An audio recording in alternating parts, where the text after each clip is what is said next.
I am thrilled to introduce Eleanor, Samantha, and Ryan from the Bay Area Air Quality Management District. Eleanor? Hi, everybody. We're very excited to be here with you today. And as my colleague pulls up our presentation, I want to let you know my name is, excuse me, Eleanor Matter, and I work with the Community Engagement section at the Bay Area Air Quality Management District. We go by the Air District for short. And on the next slide, we have a brief agenda. We'll start off with a quick overview of the Air District. And then we get to hear from two of our air quality engineers today, Ryan Atterbury and Samantha Dew. And after that, we'll have Q&A. So the Bay Area Air Quality Management District was actually the first regional air pollution control agency in the nation. We were established in 1955, and we're one of 35 air districts in California. Our air district includes all of 7 counties, and then it also includes southern Sonoma County and southwestern Solano County. So together, these areas form a regional air basin. And we have around 7 million residents in our jurisdiction. We report to a 24-member board of elected officials. And our mission, you can see here, is to create a healthy breathing environment for each Bay Area resident while protecting and improving public health, air quality, and the global climate. And these two pictures at the bottom, I think, are super interesting. They're both taken from Twin Peaks in San Francisco. And on the left, that picture shows a typical day in the 1970s. So obviously, pretty different reality. On the right, you can see the view we would enjoy on a day like today or a day without wildfires. And so we do a lot of work year round to constantly be improving our air. So on the next slide, I just want to talk briefly about the fact that there are a number of agencies that regulate air quality in California. And our particular agency regulates emissions from stationary sources. So that means places with an address. So that can include, gas stations, refineries, dry cleaners.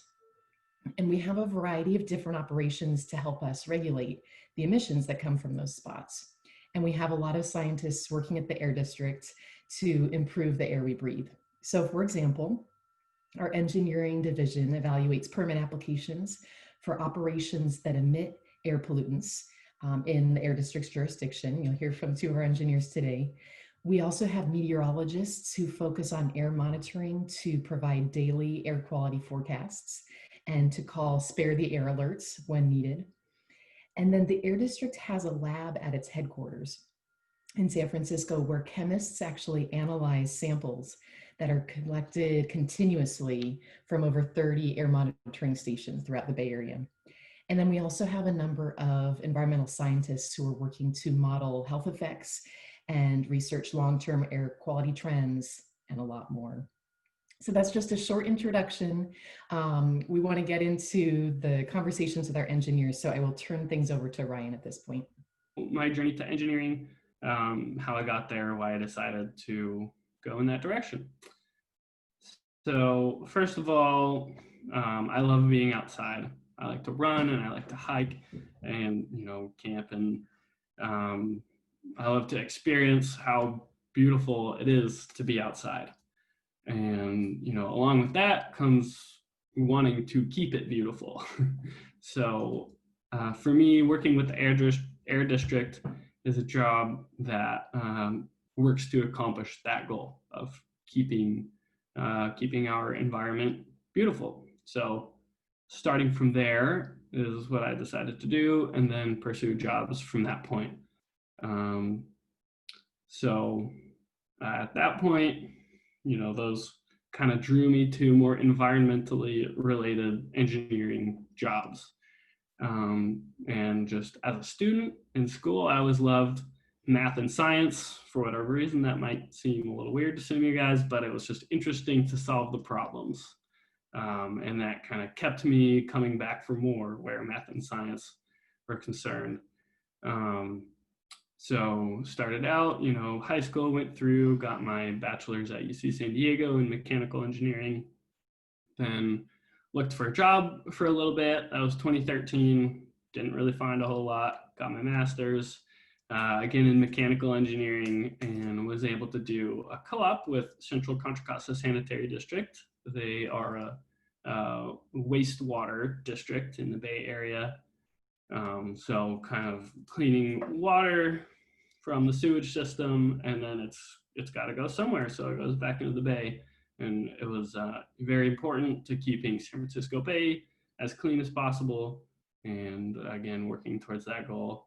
And so after I graduated with my master's, I had to take a job, or I took a job with a teeny tiny little startup, where I basically worked in a greenhouse, and I was called a mechanical engineer, but I more or less did physical labor. I love plants too, so I got to work with plants. That was fun, but it was difficult, and it was really hot in the greenhouse. So while I talk about pursuing something that you love, the jobs aren't always going to be perfect, and that's a really important point to make. That you want to start from a place of pursuing something that you love and enjoy. But sometimes you need to work because you need a job. And then you can start somewhere and move closer to something that you love. So that's what I was able to do. That first job wasn't glamorous. Then I went to Kennedy Jenks. That was wastewater design in the private sector, so not working for the government. That was a little bit more interesting, and I liked that. At a certain point, it was time for me to move on from there, and I came to the Air District, which I would say is the job I have loved most as a professional. So, it took some hard work to get here and to discover in myself what I really wanted to do. But after a certain time, I was very grateful to get a job at the Air District, and the work's been rewarding, and I've enjoyed working with my coworkers. So then we've got one more slide, I think, for me. Just want to talk a little bit about my day-to-day. So I've got a picture on the left, which is of the Warriors' new stadium. And it's fairly close to where we work at the Air District in San Francisco, well, pre-COVID, when we were coming in. Right now, we're not coming in. So at lunch, sometimes I would get to go for a run, and I would jog past the new stadium, and that was a lot of fun to get to see, to think about, Steph Curry, Klay Thompson, Draymond, being in there and playing games. At some point, that's going to happen again. So that was one perk. Is San Francisco is a fun place to be. So I enjoyed doing that. Sometimes day to day means emails, team meetings. You got to do trainings sometimes. One thing I did really appreciate about this job is I got to interact with the public a lot. Sometimes they're very happy, sometimes they're less happy to talk with us. But I appreciate the personal communication. That's something I really enjoy about my job. So yeah, with my job, I find that working as a permit engineer, working on projects that will contribute to public health and the beauty of the environment is something that aligns with things that I believe in. So I appreciate that very much. And so the other picture is my first summer in the Sierra. It's a book by John Muir. And kind of like I was talking about, my philosophy in my work life has been, pursuing jobs starting from a place of, things that I love and enjoy. So I love to be outdoors. I love to move around. So I looked more at jobs that fit with that vision. They weren't always perfect, but if you start somewhere and work hard and try to keep moving towards something that you love, eventually, you can find something that fits well for who you are and what you want to do. So my first summer in Sierra is a book, John Muir. That's literally what the title says. And he discovers a love for the Sierras, which are the mountain range that runs north-south in California. Tahoe is in the Sierra National Forest. It's a very beautiful place. Anyway, it's also where I learned to appreciate and love the wilderness.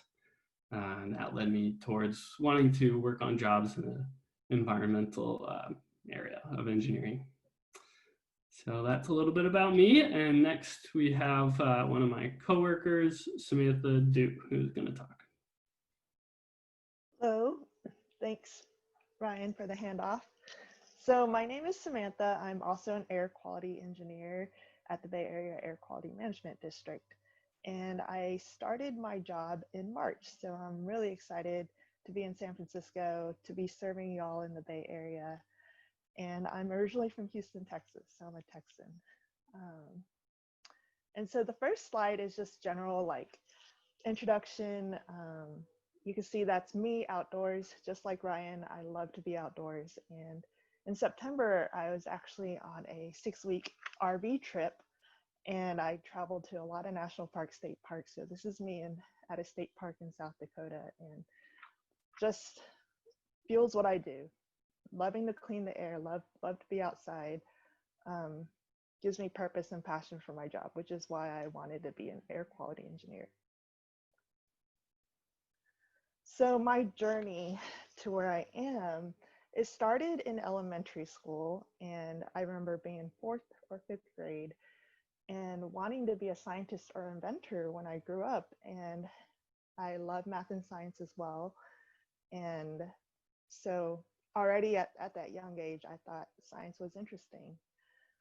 And in 5th grade, for a project in school, we could do volunteer hours, and I chose to clean up litter around my neighborhood. And it was just an idea I came up with on my own. So I don't even know why exactly I decided to, but it just shows that I already was environmentally conscious at that young age. So that kind of started my path. And then in high school, my senior year of high school, I elected to take AP Environmental Science.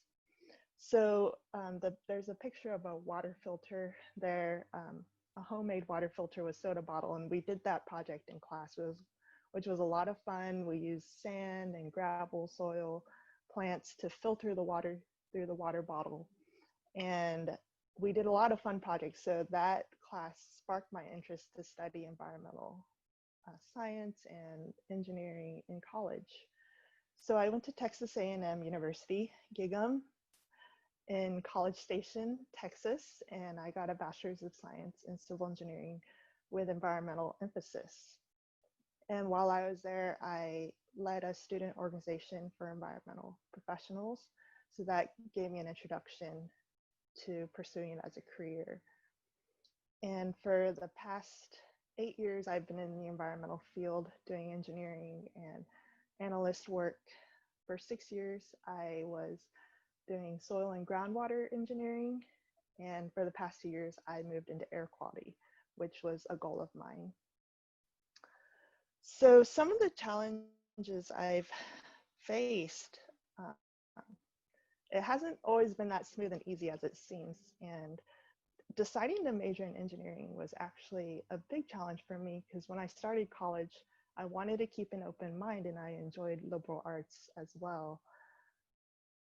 But after talking to my parents about it, we found engineering was a good way to use my science and math skills and my passion for the environment and to build a strong foundation for that.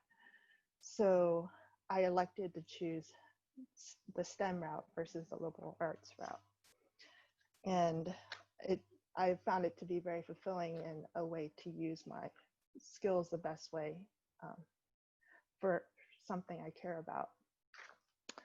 Also, working as an engineer can have its challenges, and there are long days indoors in a computer, and as an environmentalist, wanting to be outside, wanting to be camping, want to be hiking, like I had to remember what my purpose is and that I'm actually helping the environment and that I should enjoy it. And so I need to keep my vision broad and not let what's in front of me and be tunnel vision on my projects, but also enjoy the clean air. So our CEO at the Air District sometimes on a long weekend, he'll say, "Oh, enjoy the weekend, like, and enjoy the clean air that we work so hard to protect." And so that's something I always have to remember as an environmental engineer. So I am in the refineries section of the engineering division, and you guys may be familiar with some of the refineries in the Bay Area. They're around East Bay, north of Oakland, and they're in like Richmond, Martinez, Benicia. And so my division, we usually have an engineer assigned to each refinery, and it's large complex projects because there's tanks, there's all these different processes that we have to permit, and we have to give them permission to emit a certain amount of pollutants. So that they often send in applications, we have to review them, and it's a lot of work. In addition to reviewing the permit applications, we also conduct annual emission inventories, which are at the end of each year, they submit their emission totals for the year, and we have to review all those calculations, which requires a lot of math and science and problem solving skills. Okay, so a typical day, as you can see, we're all working from home. We are cutting the commute, so we're helping the air quality by working from home right now, but also during coronavirus.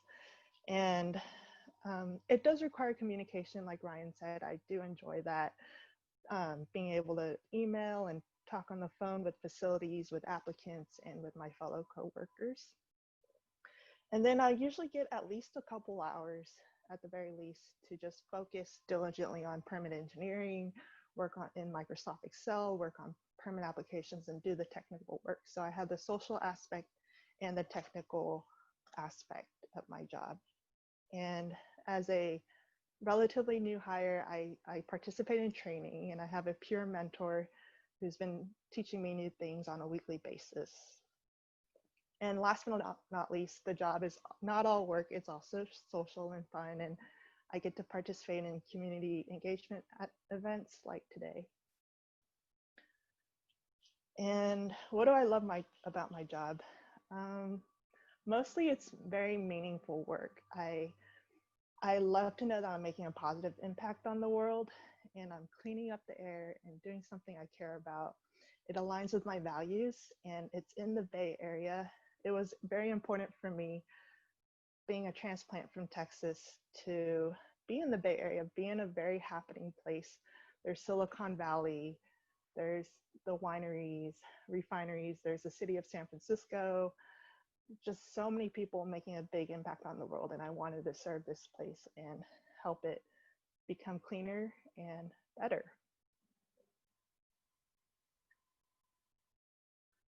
So I have a movie recommendation, and it's called An Inconvenient Truth. It's a documentary featuring former Vice President Al Gore, and it talks about global warming and climate change. And this movie was made one of the biggest impacts recently in the environment, environmental science, and teaching the public about global warming. So maybe many of y'all were toddlers or babies when this movie came out, but if you haven't seen it yet, it's a classic. I would highly recommend it. And last but not least, I have some tips, tricks, and hacks, and mostly tips. First, remain passionate. I know y'all are very young, and it's easy to be passionate about life, which is great. And also as you get older and go to college and start your jobs, to remain passionate. I know some people will get dull, get bored of their jobs, but you always want to be an enthusiastic and have a positive attitude, and that will get you really far. Number 2 is keep applying, keep trying. That's more for job applications,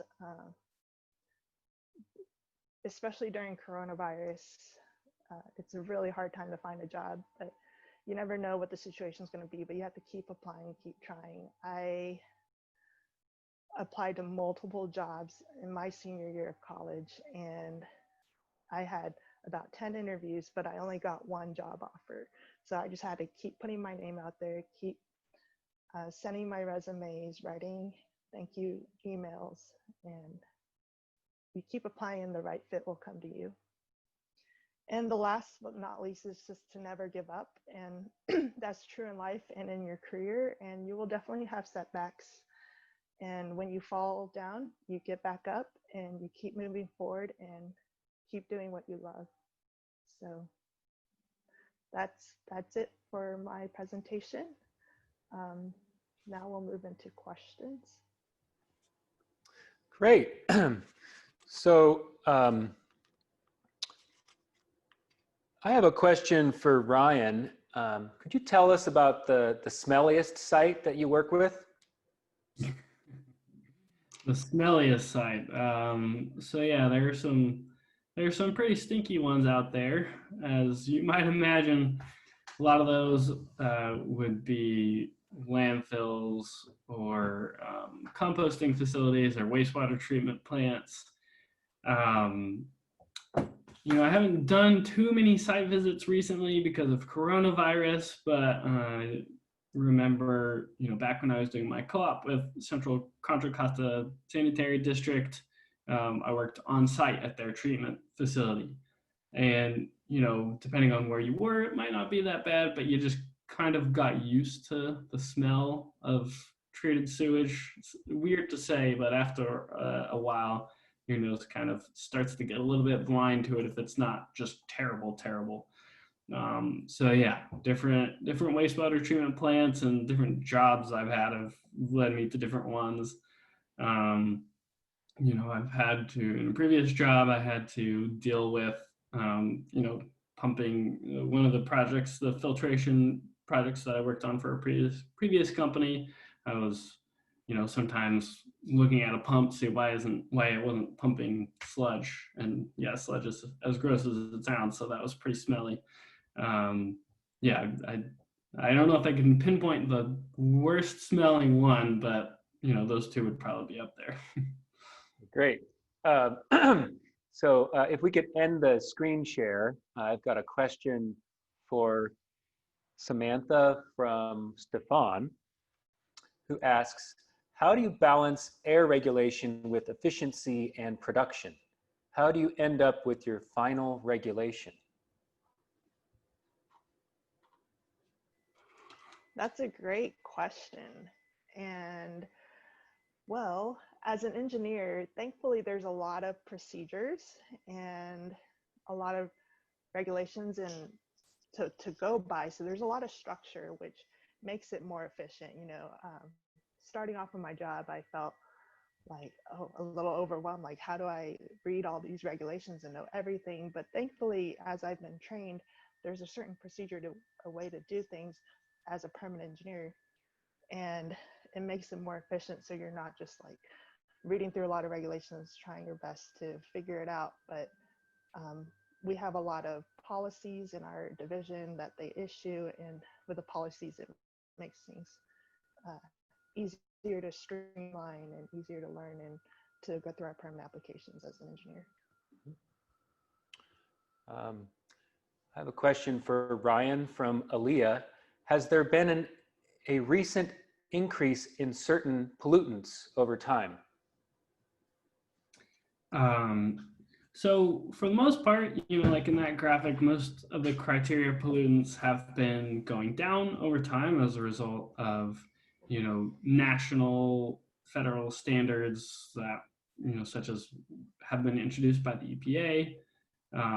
So that's been a positive, but there might have been another comment, I don't know, I think I saw it pop up about the fires.